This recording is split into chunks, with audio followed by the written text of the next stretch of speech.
بص يا سيدي، في ألعاب أول ما تفتحها تقولك اضرب هنا، اعمل كومبو هنا. وفي ألعاب تانية أول ما تفتحها تقولك الدنيا خربت. مورتال كومبات من النوع التاني. اللعبة بتبدأ والعالم بيقع حرفياً. شخصيات كنا بنلعب بيها من سنين واقعين على الأرض واحد ورا التاني. مفيش وقت تفهم، مفيش وقت تسأل.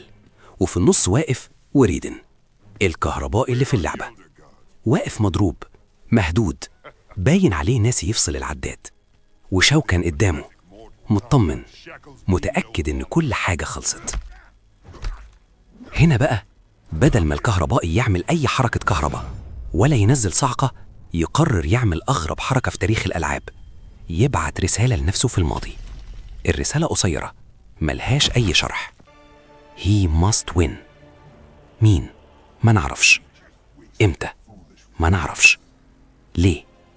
أكيد مش وقته يشرح. وفجأة اللعبة تقولك تعال نرجع بالزمن ونشوف الغلطة من الأول. بطولة مورتال كومبات. ناس داخلة تضرب، ناس فاكرة الموضوع سهل، وإحنا قاعدين ماسكين الدراع فاكرين نفسنا بنلعب، وإحنا في الحقيقة داخلين نغير تاريخ. مش بطولة. شد الحزام، لأن دي مورتال كومبات 2011 والقصة لسه بتبدأ. وفجأة الشاشة تسود وصوت كده يقولك احنا راجعين ورا. مش رجوع لطيف، رجوع يخليك تحس ان في مصيبة مستخبية. أول بطولة مورتال كومبات، الناس لسه مبتسمة، لسه فاكرة الموضوع مسابقة، لسه محدش عارف انه داخل على مقبرة مفتوحة. وسط كل ده واقف رايدن، الكهربائي اللي في اللعبة، ساكت، ساكت زيادة عن اللزوم، ساكت كده اللي هو عارف البلاوي بس مش راضي يقول. تحسه شاف المستقبل، تحسه شاف الناس وهي بتموت، تحسه بيقول جواه يا رب المرة دي تمشي. اللعبة هنا ما تديكش فرصة تفكر، تقوم رمياك في قلب الحدث، تقولك امسك الدراع واضرب. وانت تضرب، بس دماغك مش في الضرب، دماغك في سؤال واحد: هو ليه الإله ده متوتر كده؟ أول قتال يبدأ، ضرب سريع، حركات ورا بعض. اللعبة بتقولك من أول ثانية مفيش هزار. وانت كلاعب تحس بحاجة غريبة، تحس ان ده مش تدريب، تحس ان ده مش ماتش عادي، تحس ان كل ضربة ليها تمن. وهنا يبدأ العرض الحقيقي. الشخصيات تدخل واحدة واحدة، وكل واحد داخل فاكر نفسه البطل. جوني كيج يظهر، ممثل نرجسي، داخل البطولة وهو فاكر الكاميرات شغالة، بيضرب وبيعمل شو، تحسه مستني تصفيق مش دم.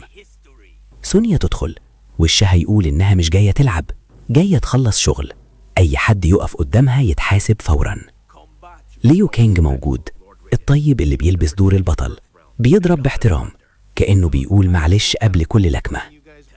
وانت قاعد بتتفرج وتضحك وتقول حلو، لسه مش فاهم إن الضحك ده هيقف قريب. الكاميرا تقطع وترجع تاني لرايدن، الكهربائي اللي في اللعبة، واقف يتفرج وعينه مش مطمئنة.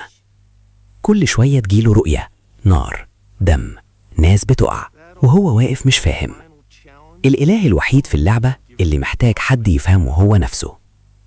وهنا القصة تبدأ تمسك فيك، لأنك تكتشف حاجة، إن رايدن مش قائد، رايدن شاهد. شاهد على كارثة جاية، مش عارف يوقفها غير إنه يغير حاجة صغيرة. وإنت بقى، إنت الأداة، إنت اللي بتلعب، إنت اللي بتكسب، إنت اللي ممكن تغير المصير. بس اللعبة مش هتقولك إمتى، ولا هتقولك إزاي، ولا هتقولك مين اللي لازم يكسب. كل اللي هتقولهولك اضرب وكمل. وإنت تكمل وإنت مش واخد بالك إنك كل ما تكسب ماتش بتقرب من حاجة أخطر. وده لسه البداية، لسه الدم الحقيقي ما ظهرش، لسه الخيانة ما بدأتش، لسه الموت ما قالش كلمته. واللي جاي مش بطولة، اللي جاي حساب. أول قتال فعلي يبدأ، الشخصيتين واقفين قدام بعض، العداد يطلع، ثانية صمت غريبة، وبعدين الضربة الأولى تنزل وتحس إن اللعبة بتقولك أهلا بيك رسميا في مورتال كومبات. الحركات سريعة، الضرب داخل في بعضه وانت لسه بتحاول تسخن وتفهم الدنيا ماشية ازاي. تغلط غلطة صغيرة تلاقي نفسك متشل ومتعلق في الهوا وبتتحاسب على كل زر دوست عليه غلط. وانت بتلعب تقول تمام سهلة، بس فجأة الخصم يرد ضربة واحدة تقلب كل حاجة، شريط الدم ينزل كأنه قرر يمشي بدري، وساعتها تفهم إن ده مش ماتش عادي ولا تدريب، ده اختبار أعصاب. كل ضربة ليها تمن وكل حركة محسوبة، والكاميرا تقطع شوية وترجع تاني على رايدن الكهربائي اللي في اللعبة واقف ساكت بيتفرج وعينه مش مطمنة، كأنه حاسس إن اللي بيحصل ده مش المفروض يحصل. نرجع للقتال، الدم أكتر، الضرب أعنف، الماتش يقرب يخلص، الخصم يقع واللعبة فجأة تقولك فاتاليتي.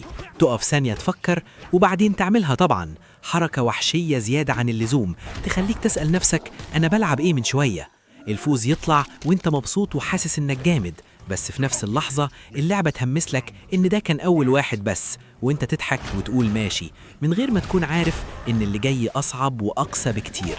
تدخل شخصية جديدة وكأنها كانت واقفة مستنية دورها من الأول، داخلة بثقة زيادة عن اللزوم، باين عليها فاكرة نفسها أهم واحد في المكان. الكاميرا تلف حواليه والموسيقى تعلى، وانت كلاعب تقعد تقول هو ده مين؟ وليه داخل كده؟ وليه حاسس إنه جاي يعمل مشكلة؟ وهنا تفهم إن مورتال كومبات ما بتحبش تدخل حد عادي، كل شخصية ليها حضور وليها نية، ومفيش حد داخل صدفة. الشخصية دي تدخل وتبص حواليها كأنها بتقيم اللي حصل، تشوف اللي وقع وتشوف الدم على الأرض، ومع ذلك ولا فارق معاها، بالعكس باين عليها مستمتعة كأنها كانت مستنية اللحظة دي من زمان. وانت تمسك الدراع تاني وتحس ان مستوى اللعبة بيعلى حبة، الضرب هيبقى أسرع، الغلط هيبقى أغلى، وأي ثقة زيادة ممكن تتحاسب عليها، لأن الشخصية الجديدة دي مش جاية تلعب، جاية تثبت حاجة. وفي الخلفية الكاميرا تقطع ثانية وترجع على ورا، ورايدن الكهربائي اللي في اللعبة واقف بيتفرج برضه، بس المرة دي شكله قلقان أكتر، كأنه عارف إن دخول الشخصية دي هيغير مسار البطولة كلها. اللعبة هنا ما بتقولكش حاجة صريحة، بس إحساسك يقول إن من اللحظة دي الموضوع مش هيبقى واحد بواحد، وإن كل شخصية جديدة هتدخل هتزود النار شوية، وإنت لسه في البداية. بعد ما الماتش يخلص والدم يهدى شوية، اللعبة ما تديكش فرصة ترتاح، فجأة تدخل شخصية جديدة وكأنها كانت واقفة مستنية دورها من الأول، داخلة بثقة زيادة عن اللزوم، باين عليها فاكرة نفسها أهم واحد في المكان. الكاميرا تلف حواليه والموسيقى تعلى، وانت كلاعب تقعد تقول هو ده مين؟ وليه داخل كده؟ وليه حاسس انه جاي يعمل مشكلة؟ وهنا تفهم ان مورتال كومبات ما بتحبش تدخل حد عادي، كل شخصية ليها حضور وليها نية، ومفيش حد داخل صدفة. الشخصية دي تدخل وتبص حواليها كأنها بتقيم اللي حصل، تشوف اللي وقع وتشوف الدم على الأرض، ومع ذلك ولا فارق معاها، بالعكس باين عليها مستمتعة كأنها كانت مستنية اللحظة دي من زمان. وانت تمسك الدراع تاني وتحس ان مستوى اللعبة بيعلى حبة، الضرب هيبقى أسرع، الغلط هيبقى أغلى، وأي ثقة زيادة ممكن تتحاسب عليها، لأن الشخصية الجديدة دي مش جاية تلعب، جاية تثبت حاجة. وفي الخلفية الكاميرا تقطع ثانية وترجع على ورا، ورايدن الكهربائي اللي في اللعبة واقف بيتفرج برضه، بس المرة دي شكله قلقان أكتر، كأنه عارف إن دخول الشخصية دي هيغير مسار البطولة كلها. اللعبة هنا ما بتقولكش حاجة صريحة، بس إحساسك يقول إن من اللحظة دي الموضوع مش هيبقى واحد بواحد، وإن كل شخصية جديدة هتدخل هتزود النار شوية، وإنت لسه في البداية.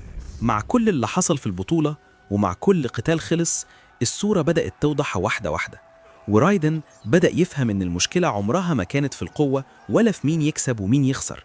المشكلة كانت دايما في القرار اللي يتاخد في لحظة غلط ويتساب يكبر لحد ما يقلب كارثة.